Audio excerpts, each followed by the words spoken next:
saat mata kuliah perpajakan 2. Hai teman-teman, di sini saya akan menjelaskan tentang rekonsiliasi fiskal. Apa sih rekonsiliasi fiskal itu? Rekonsiliasi fiskal adalah suatu cara untuk mencocokkan perbedaan yang terdapat dalam laporan keuangan komersial yang disusun berdasarkan sistem keuangan akuntansi dengan laporan keuangan yang disusun berdasarkan sistem fiskal. Lalu ada bagian pajak perusahaan. Bisa dilihat sendiri ya. Di sini ada bagannya. Terus cara penghitungan pajak perusahaannya yaitu penghasilan, beban yang dapat dikurangkan, lalu terdapatlah penghasilan kena pajak. Di sini juga ada hakikat rekonsiliasi. Ada pelaksanaan pembukuan berdasarkan kebijakan akuntansi perusahaan berbeda dari ketentuan perpajakan. Lalu, perbedaan timbul terkait pengakuan pendapatan dan beban dilaporkan laba rugi atau perbedaan konsep penghasilan. Lalu, penyesuaian diperlukan untuk menghitung penghasilan kena pajak dari laba akuntansi yang telah dilaporkan perusahaan. Di sini juga ada teknik rekonsiliasi dan koreksi. Rekonsiliasi dilakukan dengan membuat laporan laba rugi fiskal dari laporan laba rugi akuntansi. Laporan laba rugi akuntansi disesuaikan dengan koreksi untuk mendapatkan nilai pendapatan atau beban menurut fiskal. Cara ini untuk tujuan pajak. Di sini juga ada koreksi dilakukan dengan menambahkan atau mengurangkan nilai koreksi dari laba sebelum pajak. Teknik koreksi ini disajikan dalam catatan atas laporan keuangan. Di dunia praktik, teknik rekonsiliasi yang lebih banyak digunakan untuk tujuan pengisian SPT. Namun, penyajian dalam catatan atas laporan keuangan menggunakan teknik koreksi positif atau negatif atas laporan sebelum pajak. Trade-off akuntansi.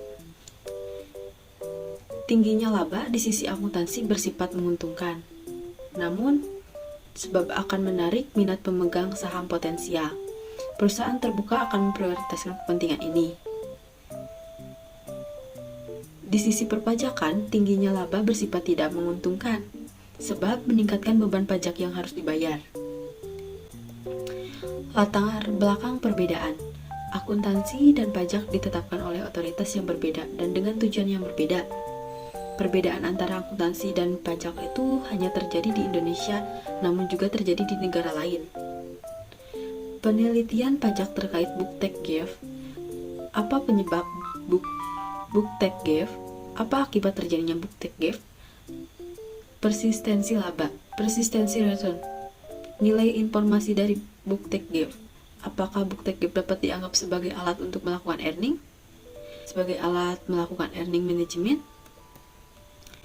Di sini ada kerangka perbedaan. PSAK untuk akuntansi, undang-undang untuk pajak. Di sini ada perbedaannya. Permanen, temporer. Penelitian Book-Tax-Gave atau effective tax rate, temporer, pajak tangguhan, aktiva atau utang, beban atau pendapatan.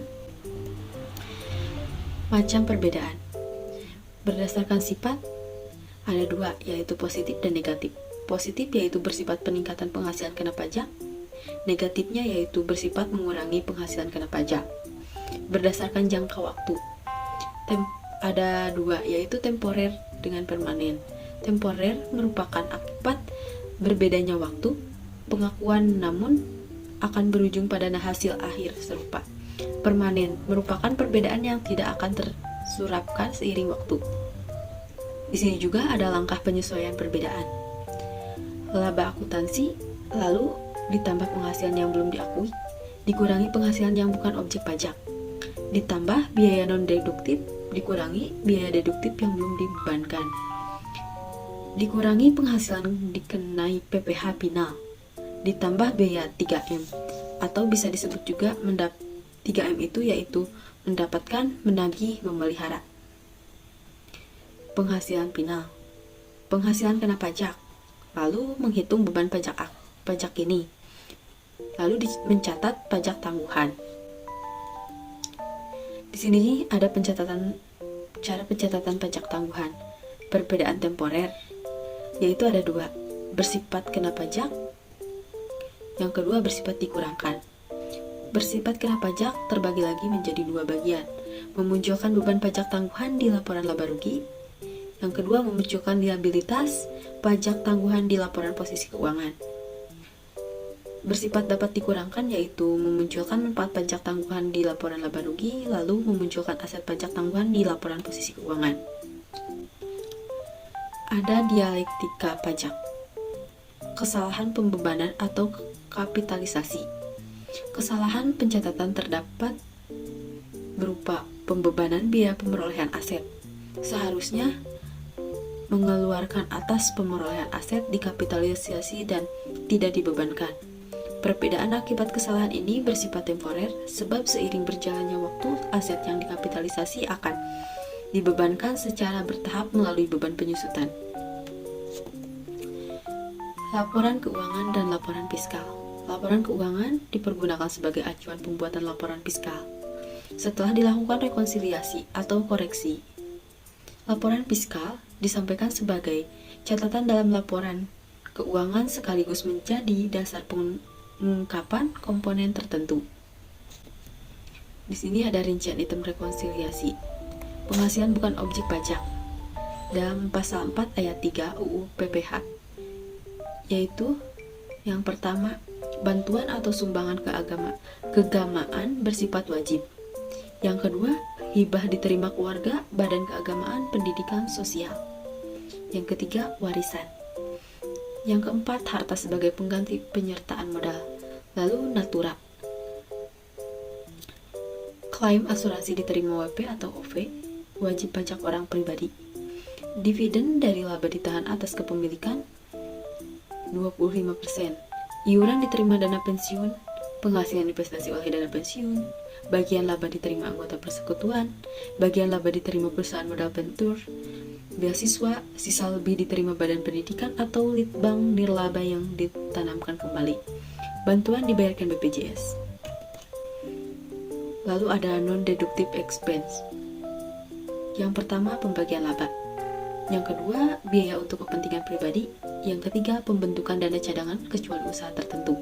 Yang keempat, premi asuransi dibayar wajib pajak orang pribadi. Yang kelima, natura, kecuali akibat tuntutan kerja atau makanan bagi semua karyawan. Yang keenam, jumlah melebihi kewajaran atas hubungan istimewa. Yang ketujuh, harta yang dihibahkan bantuan atau sumbangan selain dikecualikan. Yang kedelapan, pajak penghasilan. Yang kesembilan, gaji anggota persekutuan. Yang terakhir, sanksi administrasi dan pidana pajak. Non-deduktif expense lain. Non-deduktif, pengobatan secara cuma-cuma bagi pegawai, makan siang bagi sebagian pegawai, PPh 21 ditanggung perusahaan, biaya jamuan tanpa daftar nominatif. Deduktif, yaitu penggantian biaya pengobatan, makan siang bagi seluruh pegawai, tunjangan PPh 21, biaya jamuan dilengkapi daftar nominatif. Penghasilan dikenai PPh final, yaitu bunga deposito, tabungan, obligasi, dan surat utang negara. Bunga simpanan koperasi diterima wajib pajak orang pribadi, hadiah undian, penghasilan dari transaksi saham sekuritas, dan penyertaan modal lain. Penghasilan pengalihan tanah dan atau bangunan. Penghasilan usaha jasa konstruksi dan real estate. Penghasilan sewa tanah dan atau bangunan. Penghasilan tertentu lainnya diatur PP.